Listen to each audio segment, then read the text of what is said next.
Here's a chilling tale of divine power, desperation, and a demon's gambit to intercept fate. The Unanswered Prayer. In the remote village of Vostok, nestled between jagged mountains and whispering pines, faith was the only currency that mattered. The villagers lived by strict rituals to honor Deva, the ancient name they gave to God, a being they believed sculpted the world from starlight and held the threads of every life in his hands. But when a shadow began devouring their crops, their livestock, and finally their children, desperation turned their prayers to screams. Father Elias, the village's aging priest, knelt before the crumbling altar of St. Athanasius Chapel. His hands trembled as he clutched a crucifix, its silver tarnished black. For weeks, he'd begged Deva for a sign, a miracle, anything to prove their suffering had purpose. But the only answer was the howling wind and the faint, mocking laughter that slithered through the cracks in the chapel walls. One night a stranger arrived. He wore the guise of a traveler, his cloak dripping with rain, but his eyes glowed like smoldering coals. "Your God is silent," the man said, his voice honeyed and hollow. "But I hear you. I can give you what he won't."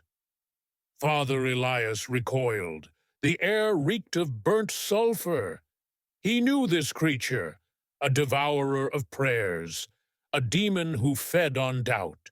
Its name was Nithra, whispered in forbidden texts as the interceptor, a fiend who lurked at the edges of divine miracles, twisting them into curses.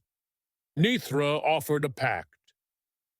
"Bring me a thread of Deva's power, a living soul anointed by his grace, and I will spare your village." The demon's claws brushed the priest's cheek.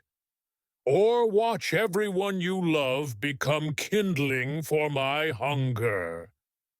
Terrified, Elias refused. But that night, the demon proved its cruelty. By dawn, 3 more children vanished, their beds filled with ashes shaped like tiny handprints. The bargain guilt, rotting his resolve, Elias crept into the forest where the villagers dared not go, a place where trees grew twisted into screaming faces, and the earth bled black sap. In a clearing, he found an altar older than time, carved with runes that pulsed like veins. Here, he prayed not to Deva, but to the dark.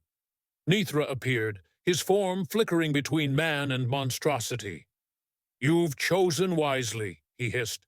"The child, Marta," Elias whispered. "She's pure, blessed. Take her and end this." The demon grinned, teeth like shattered glass. "A thread of light for a thread of life. A fair trade." But as Nithra reached into the void to claim his prize, Elias's crucifix burned. A voice thundered, not in the air, but in his bones. "You would trade my grace for a lie?" Deva's presence tore through the clearing. The trees bent backward.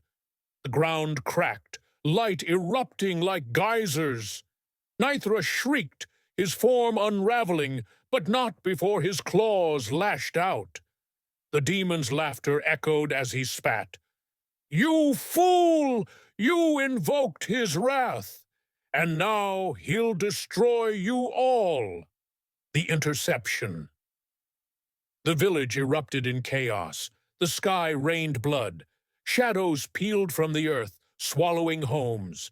Marta, the innocent child, stood at the center of the storm, her body a conduit for Deva's furious light and Nithra's venom. The demon had tainted the miracle, intercepting the divine power meant to save them. twisting it into a cataclysm. Father Elias, weeping, plunged his hands into the searing light around Marta.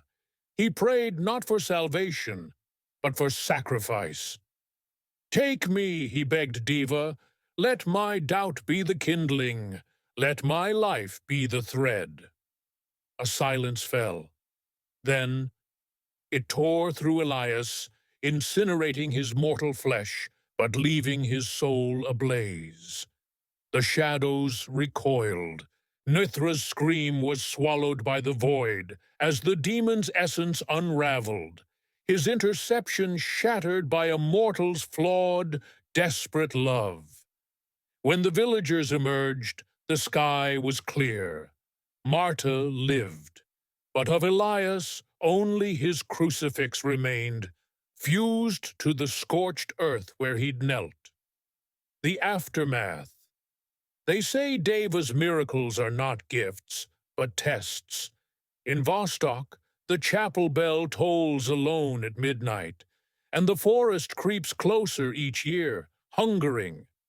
Some claim they see a figure in the trees, a priest with hollow eyes, forever guarding the veil between divine light and the things that lurk, waiting to intercept. And in the dark, Mithra's voice still whispers, "Prayers are just wishes, and even God grows tired of hearing them."